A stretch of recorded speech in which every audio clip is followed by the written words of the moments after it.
Olá pessoal, tudo bem com vocês? Hoje nós vamos falar do trabalho e da energia cinética, a relação que essas duas grandezas têm entre si. Eu vou deixar aqui na descrição do vídeo um índice que vai remeter o aluno diretamente aos tópicos de seu interesse, inclusive a parte que trata da resolução de exercícios. O objetivo desse canal é o estudo e o aperfeiçoamento nas disciplinas de física e matemática.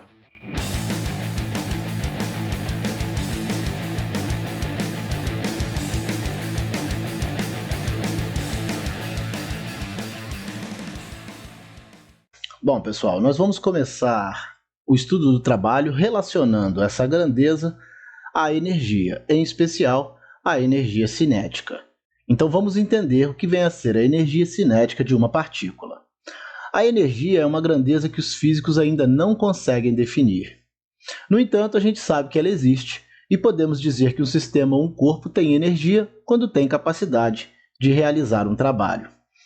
A energia se manifesta de diversas formas. Ela pode ser mecânica, térmica, elétrica e tantas outras. Daí a dificuldade para se definir o que vem a ser energia. A definição que serve para um determinado tipo não serve para outro. Na mecânica, duas formas são muito importantes. A energia cinética, que a gente também chama de energia de movimento, ou a energia potencial, também chamada de energia de posição. Nessa aula, como eu disse, a gente vai relacionar o trabalho com a energia cinética através do teorema da energia cinética, também chamado de TeC. A energia cinética de uma partícula de massa m, dotada de velocidade escalar v, muito menor que a velocidade da luz, é definida por essa equação. A energia cinética é igual a massa vezes a velocidade ao quadrado, dividido por 2.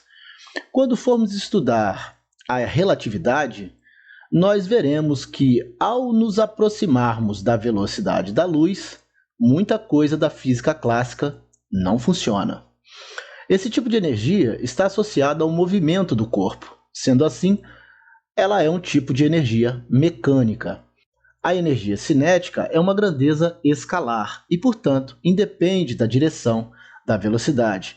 Grandezas escalares precisam apenas do seu módulo para serem caracterizadas. Dito de outro modo, não dependem nem da direção nem do sentido para ficarem totalmente definidas.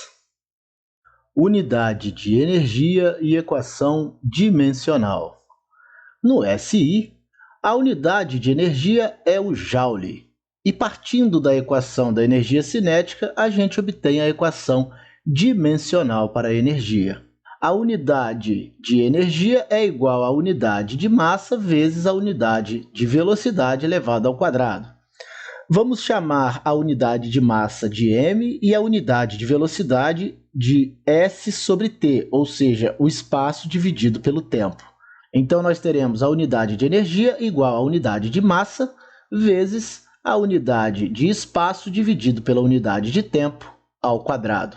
Logo, a unidade de energia será igual à unidade de massa vezes a unidade de espaço vezes a unidade de tempo elevado a menos 1, e isso tudo elevado ao quadrado. Aqui nós passamos o t para cima, né? E aí trocamos o sinal do expoente.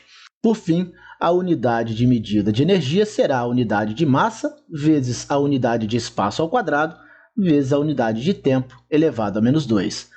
Aqui, aplicando as propriedades das potências, chegamos a essa equação dimensional. Com base na equação dimensional para a energia, a gente chega à conclusão de que uma unidade de energia é igual a 1 kg vezes o metro quadrado vezes o segundo elevado a menos 2, ou 1 kg vezes o metro quadrado dividido pelo segundo ao quadrado. E isso é igual a 1 Joule. E, portanto, chegamos à conclusão de que o Joule é igual ao quilograma vezes o metro quadrado dividido pelo segundo ao quadrado.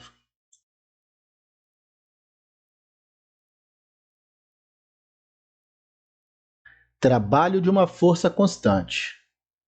Quando transferimos energia a um objeto através da aplicação de uma força F, a gente está realizando um trabalho sobre esse objeto. A condição para que haja a realização de um trabalho é a ocorrência do deslocamento do ponto de aplicação da força. Por isso, a gente diz que o trabalho é uma forma de transferência de energia de um corpo a outro, através da aplicação de uma força. O deslocamento do ponto de aplicação da força é que determina se está havendo ou não a transferência de energia, se está havendo ou não a realização de um trabalho. Ao realizar um trabalho sobre uma partícula, a força vai alterar a velocidade escalar dessa partícula e, portanto, vai haver alteração na energia cinética da partícula. Ficou convencionado que se a energia da partícula aumentar, então o trabalho realizado terá sido positivo. Se a energia da partícula diminuir, o trabalho terá sido negativo. Mas pode ocorrer da energia permanecer constante, e nesse caso, o trabalho terá sido nulo. O trabalho, assim como a energia, é uma grandeza escalar. Por isso, podemos afirmar que o trabalho de uma força constante não depende da trajetória. O trabalho de uma força constante F ao longo do deslocamento é dado por essa equação. O trabalho é igual a F vezes o deslocamento D vezes o cosseno do ângulo θ. Essa letrinha é uma letra grega chamada tau, que representa o trabalho. Em alguns casos, em algumas literaturas, o trabalho também é representado por W maiúsculo, que vem da palavra work em inglês. O ângulo θ é o ângulo formado entre o vetor da força F e o vetor deslocamento. Movimento retilíneo. Primeiro caso. Quando a força F constante está na direção e no sentido do deslocamento D. É o que temos aqui no esquema, né? Nós temos aqui o deslocamento D e a força F no mesmo sentido e na mesma direção, de A para B.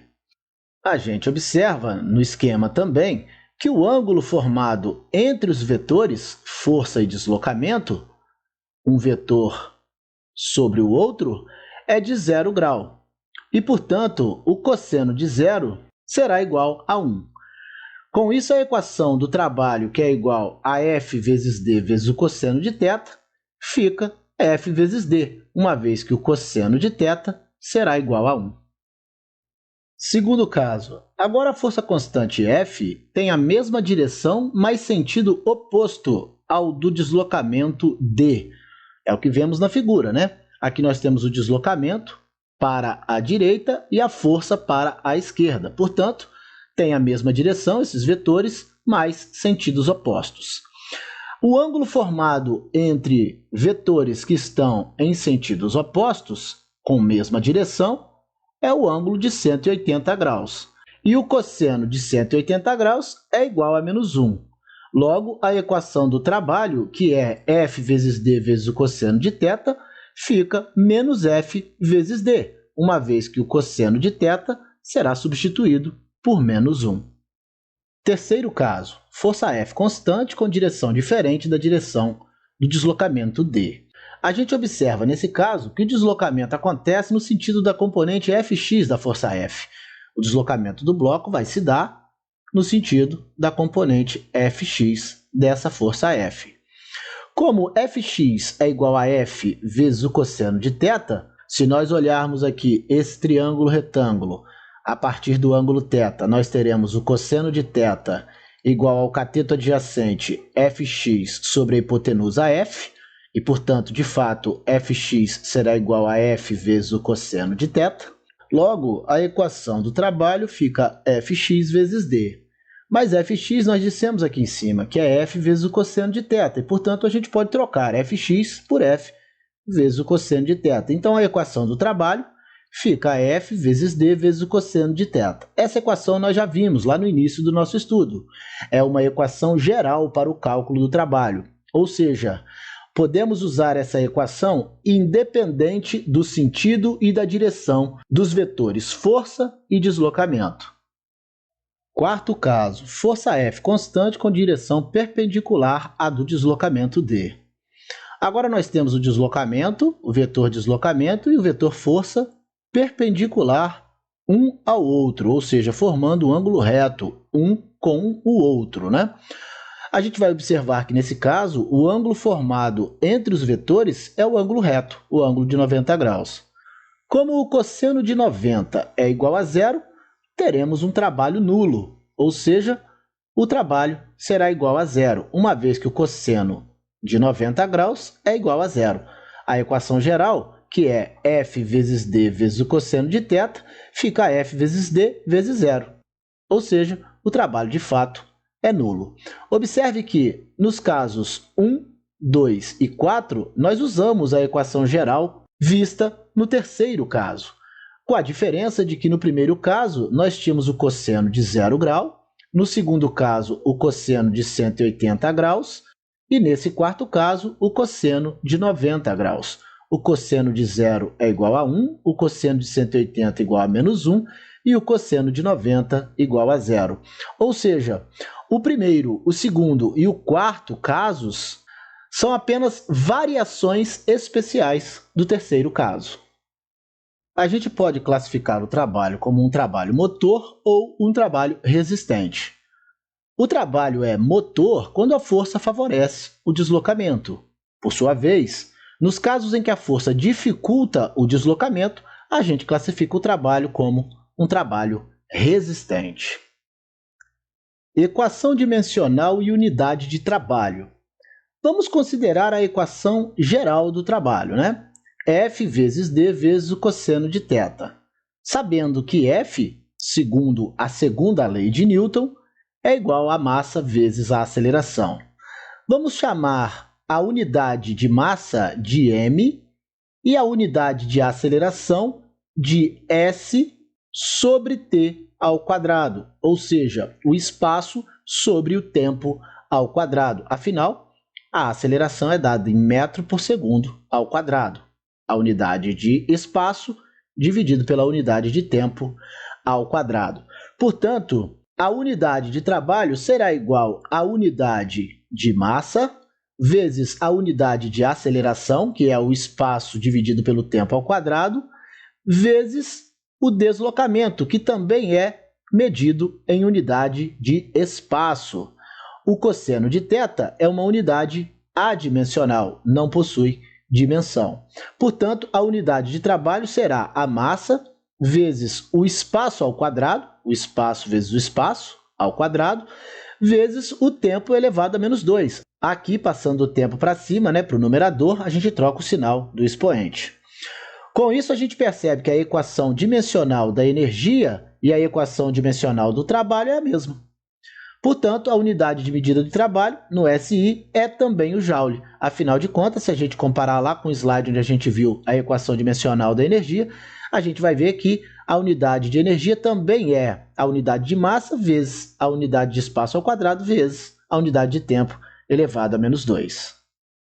Ainda com base no que vimos no slide anterior, a unidade de medida de trabalho é igual à unidade de medida de força vezes a unidade de medida de deslocamento, porque o cosseno de θ é adimensional.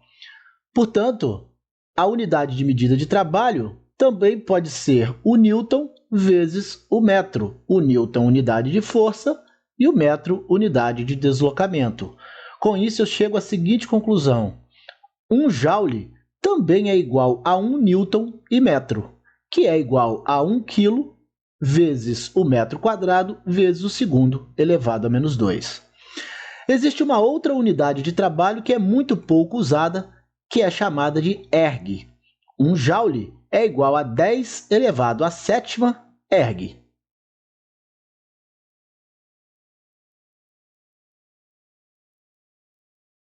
Trabalho da força-peso, movimento vertical. Bom, vamos partir da equação geral do trabalho, F vezes D vezes o cosseno de θ. Fazendo F igual a P, ou seja, a força igual a força-peso, D igual a H, ou seja, o deslocamento igual à altura, e o ângulo θ igual a zero, uma vez que nós temos o deslocamento e a força-peso no mesmo sentido e na mesma direção, teremos o trabalho igual a P vezes H vezes o cosseno do ângulo de 0 grau. O cosseno do ângulo de 0 grau é igual a 1. E o peso, a gente sabe que é a massa vezes a aceleração da gravidade. Logo, o trabalho será igual a m vezes g vezes h vezes 1. Ou seja, o trabalho será mais mgh. O sinal positivo dessa equação significa que o peso transfere uma energia mgh para o corpo, aumentando sua energia cinética.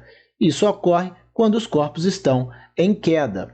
Ou seja, quando o peso e o deslocamento estão no mesmo sentido, há um aumento na energia cinética e, portanto, o trabalho é positivo. Contudo, quando o corpo é arremessado para cima, ele terá sua velocidade sendo diminuída até chegar ao pico da trajetória, reduzindo assim sua energia cinética. Observamos ainda que, nesse caso, θ é igual a 180, e por isso temos o cosseno de 180 igual a menos 1. Logo, a equação do trabalho da força-peso será igual a menos mgh. Aqui no esquema a gente vê o pico da trajetória, o ponto A. Também a gente percebe que o movimento se dá para cima em sentido contrário da força-peso, em sentido contrário ao sentido da aceleração da gravidade. O ângulo formado entre o vetor deslocamento e a força-peso é igual a 180 graus. E aqui nós temos a altura, o desnível entre o ponto de partida e o ponto de chegada, que nesse caso é o pico da trajetória, o ponto A. Em resumo, a gente pode dizer que o trabalho da força-peso é igual a mais ou menos mgh. Será mais mgh quando o corpo está em queda e será menos mgh quando o corpo está subindo. H é o desnível entre o ponto de partida e o ponto de chegada. Combinação dos movimentos retilíneos horizontal e vertical. Vamos considerar a seguinte situação hipotética. Temos aqui uma caixa no ponto A sobre uma mesa. Uma pessoa retira a caixa da mesa e a transporta com deslocamento horizontal até o ponto B. Nesse momento, ela baixa a caixa com movimento vertical até o ponto C. No movimento de A até B, o trabalho da força-peso é nulo. Isso porque a força-peso se mantém perpendicular à trajetória, e a gente já viu que o cosseno de 90 graus é igual a zero. No movimento vertical de B até C, movimento vertical para baixo, o trabalho da força-peso é igual a mais mgh. A gente acabou de ver isso no slide anterior. Logo, o trabalho do peso da posição A até a posição C é a soma do trabalho do deslocamento AB mais o trabalho do deslocamento BC. Movimento retilíneo e oblíquo. Agora o corpo desliza em um plano inclinado desde A até B, conforme a figura. Então aqui nós temos um bloco que foi abandonado sobre o plano inclinado. Ele desliza do ponto A até o ponto B, com deslocamento no sentido de A para B. A força-peso, como sempre, apontando para o centro da Terra, para baixo. E o ângulo θ é o ângulo formado entre o vetor deslocamento e o vetor peso. Partindo da equação geral para o cálculo do trabalho, F vezes D vezes o cosseno de θ, e fazendo F igual a P, que é igual a massa vezes a aceleração da gravidade, nós teremos o trabalho, nesse caso, dado por m vezes g vezes o deslocamento vezes o cosseno de θ. Calculando o cosseno de θ no triângulo ABC. Nós temos aqui um triângulo ABC. Para que a gente calcule o cosseno do ângulo θ, nós devemos fazer o cateto adjacente a C dividido pela hipotenusa AB. Mas AC é a altura da rampa e AB é o deslocamento. O bloco vai se deslocar do ponto A até o ponto B. Portanto, o cosseno do ângulo θ é H sobre D. Podemos, então, reescrever a equação do trabalho como m vezes g vezes d vezes H sobre D, trocando o cosseno de θ por H vezes D. Como eu posso simplificar o deslocamento nessa equação, o trabalho será igual a mgh. Com isso, a gente conclui que, em todos os casos analisados, o trabalho do peso não dependeu do deslocamento nem da inclinação, mas do desnível entre os pontos inicial e final da trajetória. Exatamente. Por isso, a equação para o cálculo do trabalho no plano inclinado é a mesma equação para o cálculo do trabalho no movimento vertical. Porque nesse caso, o trabalho depende apenas do desnível entre os pontos inicial e final da trajetória.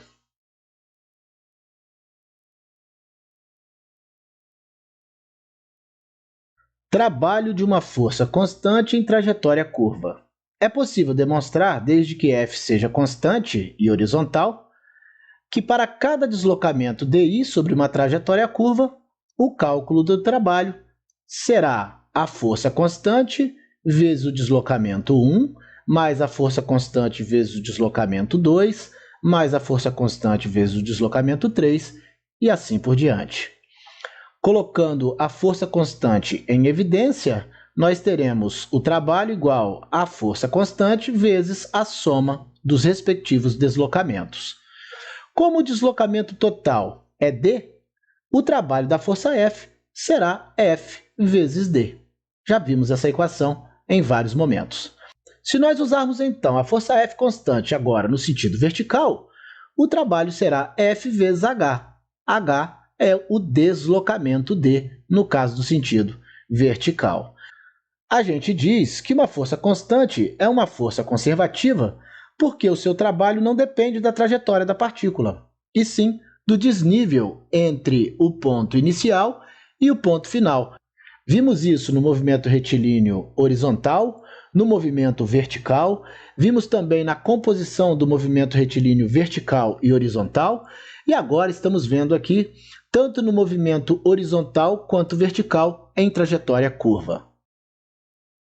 Trabalho do peso em uma trajetória qualquer. Aqui nós temos uma esfera na posição A e 3 trajetórias possíveis para essa esfera. A trajetória AB, a trajetória AC e a trajetória AD. Aqui nós temos a altura de A até o solo, ou seja, o desnível entre a posição inicial e a posição final, e aqui a aceleração da gravidade orientada para baixo, como sempre. Qualquer que seja a trajetória da esfera, o trabalho da força-peso dependerá apenas do desnível H, ou seja, o trabalho entre as posições A e B, está aqui, A e B, A e C, A e C e A e D, independente da trajetória, será o mesmo. Por isso, a gente diz que o peso também é uma força conservativa.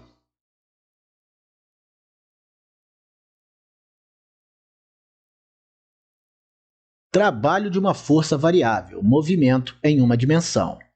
Bom, vamos considerar agora que a partícula se movimenta sobre o eixo x sob a ação de uma força F, que tem direção e sentido do movimento, mas cujo módulo não é mais constante. Se o módulo não é mais constante, a equação que a gente vinha usando para o trabalho, F vezes D, não pode mais ser usada. De modo geral, somente o cálculo integral tem soluções algébricas para esse problema. Vamos analisar, no entanto, graficamente, os dois casos. O primeiro, quando F tem módulo constante. A gente já viu isso. Exatamente porque F é constante, a gente pode usar a equação F vezes D. E com isso, podemos calcular o trabalho nesse caso, encontrando a área do retângulo ao lado. Aqui nós temos o gráfico da força em função do deslocamento, aqui o deslocamento de x1 até x2, calculando a área desse retângulo, fazendo sua base vezes sua altura, nós encontraremos o trabalho realizado. Portanto, a área do retângulo, nós sabemos, é a base vezes a altura.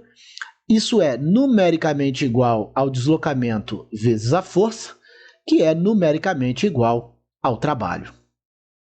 Segundo caso, a força F tem módulo variável. Como a força F é variável, o gráfico se apresenta como uma curva. Vamos começar dividindo o intervalo que vai de x1 a x2 em pequenos pedaços ΔX, considerando que F é constante em cada um desses pequenos pedaços. A gente percebe que a gente forma vários retângulos abaixo da curva. O trabalho será dado pela soma das áreas desses retângulos. No entanto, a gente percebe que a soma das áreas dos retângulos não é exatamente a área da figura que está abaixo da curva. Ou seja, a gente pode apenas dizer que o trabalho é aproximadamente a soma das áreas desses retângulos. Se fizermos o limite para ΔX tendendo a zero, vamos eliminar essa diferença. Dito de outro modo, se a base daqueles retângulos tiver um valor ΔX muito próximo de zero, a figura abaixo da curva coincidirá com a soma das áreas dos retângulos. Desse modo, podemos afirmar que o trabalho da força F será numericamente igual à área sombreada. Apenas a título de curiosidade, a área abaixo pode ser calculada usando a seguinte integral definida: a integral de x1 a x2 de f de x dx. Como já dissemos, esse assunto não será abordado aqui, pois foge do objetivo dessa aula. O importante é a gente entender que a área da figura que está abaixo dessa curva, essa curva é a curva da função f de x, será numericamente igual ao trabalho da força F no deslocamento de x1 a x2. Caso a força F não tenha a mesma direção do movimento, basta fazer sua projeção sobre o eixo x e trabalhar no gráfico com a componente da força F, Fx, em função da posição x. A área calculada será igual ao trabalho da força F. Se porventura a força F atuar em sentido oposto ao deslocamento, o seu trabalho será negativo. Nesse caso, basta desenhar o gráfico no quarto quadrante, logo aqui embaixo, né? No quarto quadrante. Aqui nós temos o quarto quadrante. Pois bem, aqui nós temos a força F sendo aplicada em uma direção diferente do deslocamento. A gente faz a projeção sobre o eixo x e faz o gráfico de Fx em função do deslocamento. A área dessa figura será igual ao trabalho da força F. Caso a força F esteja atuando em sentido contrário, como a gente já disse, o gráfico dessa figura estaria no quarto quadrante. Simplificadamente, podemos obter o trabalho de forças variáveis somando os trabalhos de cada uma delas. Portanto, o trabalho total será o trabalho da força 1 somado ao trabalho da força 2, somado ao trabalho da força 3 e assim por diante. O trabalho da força 1 é a força 1 vezes o deslocamento 1, o trabalho da força 2 é a força 2 vezes o deslocamento 2 e o trabalho da força 3 é a força 3 vezes o deslocamento 3. Por isso, eu ainda posso dizer que o trabalho total é a soma dos trabalhos. O trabalho da força 1 somado com o trabalho da força 2, somado com o trabalho da força 3 e assim por diante.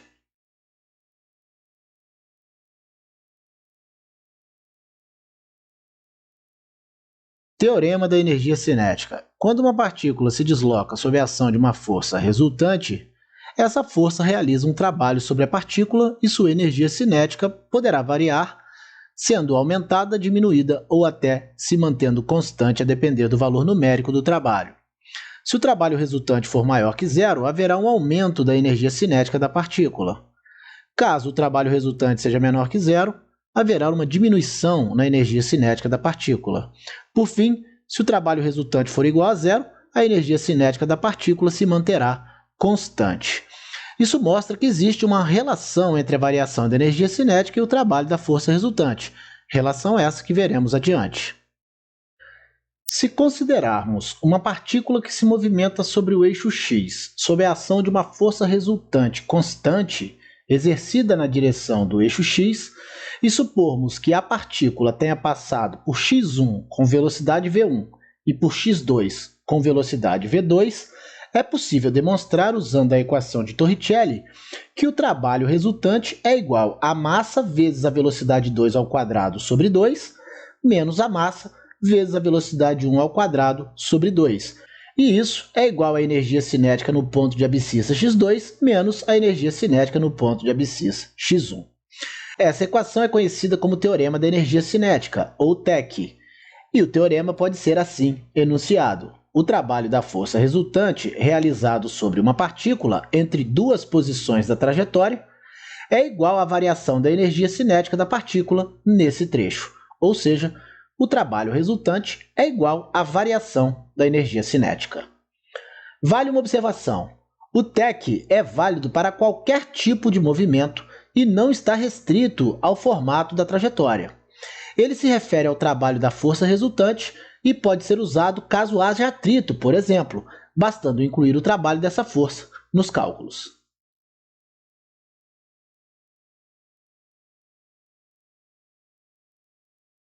Trabalho da força elástica.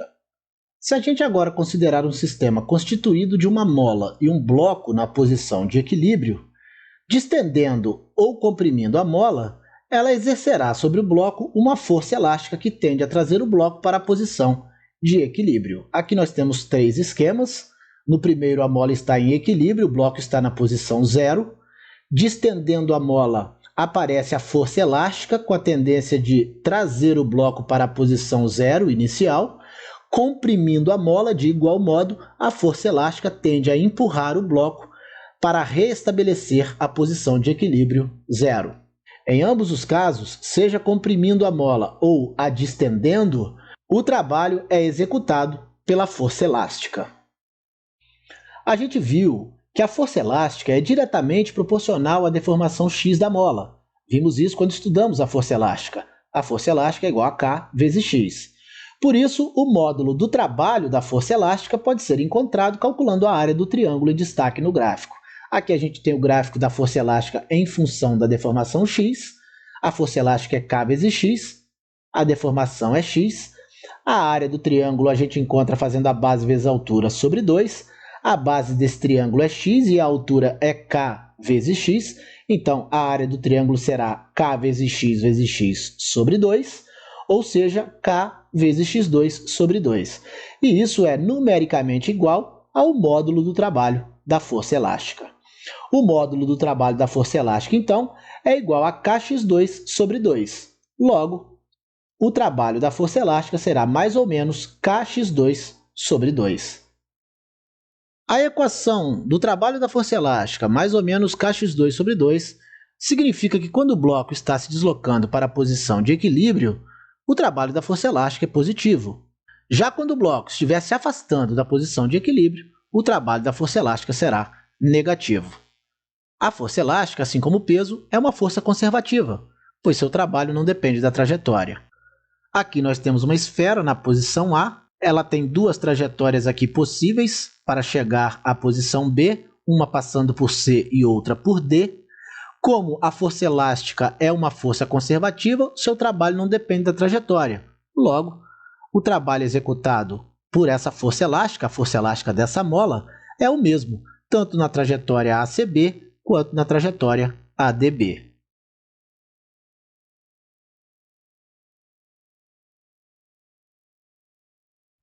Trabalho de uma força variável em uma trajetória curva.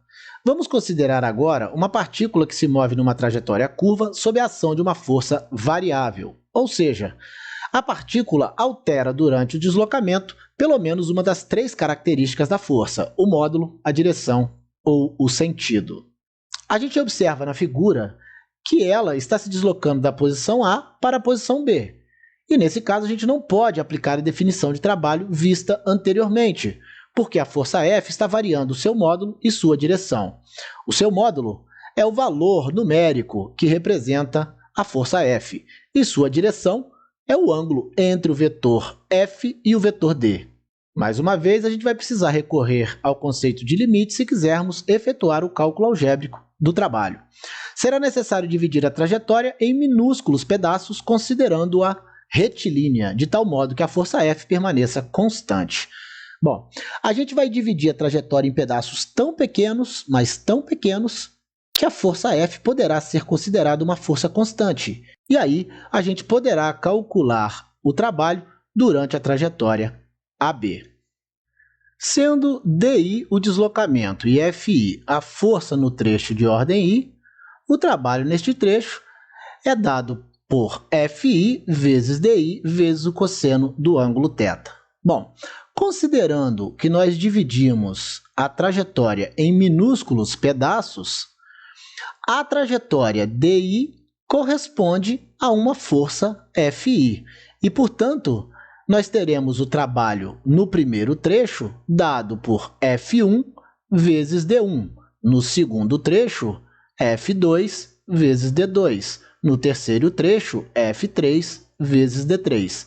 Ou seja, nós teremos o trabalho dado por FI vezes DI vezes o cosseno de θ. Isso, o trabalho em cada trecho. Assim, o trabalho de A até B será o somatório de todos os trabalhos parciais, ou seja, o trabalho da força 1 mais o trabalho da força 2 mais o trabalho da força 3 e assim por diante. Vale lembrar que o produto FI vezes o cosseno de θ é igual à componente tangencial da força F em cada trecho. Muito óbvio isso, né? Na verdade, a partícula se movimenta na direção e no sentido da força tangencial, em todos esses casos, tá certo? Então, ela está se movimentando no sentido da força tangencial, e por isso, o trabalho total é dado pela soma do trabalho da força tangencial 1, mais o trabalho da força tangencial 2, mais o trabalho da força tangencial 3, e assim por diante. Ainda poderíamos escrever da seguinte forma: o trabalho da força tangencial 1 mais o trabalho da força tangencial 2 mais o trabalho da força tangencial 3 será igual ao trabalho total. Esse processo complexo nos leva ao mesmo caso que a gente já viu para o movimento retilíneo com força variável. Basta modificar o gráfico para a força tangencial, ou seja, usar o gráfico da componente tangencial de F em função da posição e calcular a área, desde a posição A até a posição B. Aqui nós temos o gráfico da força tangencial em função de x, a área da figura compreendida por essa curva e o eixo x desde A até B é numericamente igual ao trabalho, mas para calcular a área dessa figura, teríamos que recorrer ao cálculo integral, assunto esse que não abordaremos aqui, como já foi dito. Trabalho da força centrípeta. Aqui nós temos uma partícula que descreve uma trajetória circular. No momento T1, ela tem velocidade V1 e a força que atua sobre a partícula é a força centrípeta 1. No momento T2, ela tem velocidade V2 com a força centrípeta 2 atuando sobre a partícula. A gente observa que a força centrípeta é uma força variável, porque pelo menos a sua direção vai variando ao longo da trajetória circular. Vale lembrar que para que uma grandeza vetorial seja considerada variável, basta que uma das três características se altere: a direção, o sentido ou o módulo. Como foi dito, a força centrípeta é variável e, por isso, a gente deveria usar o processo descrito para o cálculo do trabalho de uma força variável com trajetória curva, como foi visto anteriormente. Mas aqui tem um facilitador. Em cada momento, a gente percebe que a força centrípeta é perpendicular à velocidade, formando um ângulo de 90 graus entre esses vetores. E, portanto, em cada pequeno trecho, ela será também perpendicular ao deslocamento.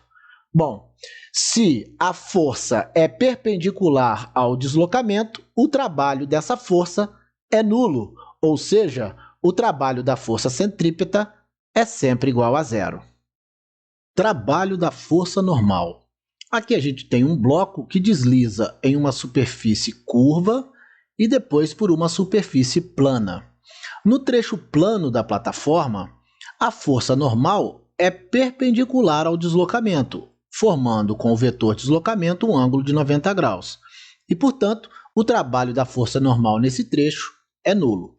Nos trechos em que a trajetória é curva, a gente precisa dividir a trajetória em pequenos trechos, tal qual viemos fazendo no estudo do trabalho de uma força variável em trajetória curva. Calculando o trabalho em cada um dos trechos, chegaremos ao trabalho em toda a trajetória, bastando somar os trabalhos ao longo de toda a trajetória. Mas, como a gente disse, a gente pode dividir a trajetória curva em pedaços minúsculos, muito próximos de zero.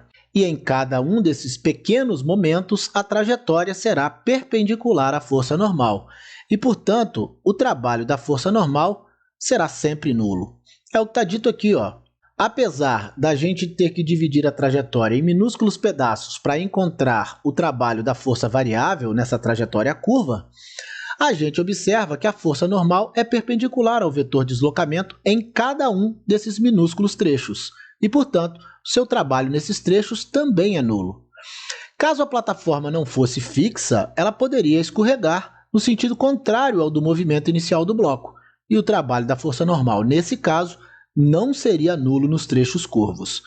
Bom, o que nos interessa aqui é saber que, independente da trajetória executada por esse bloco, o trabalho da força normal, seja no trecho curvo ou no trecho plano, será igual a zero.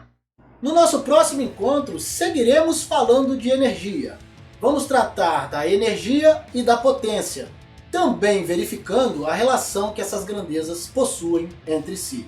Eu aguardo vocês, um grande abraço a todos e até a próxima.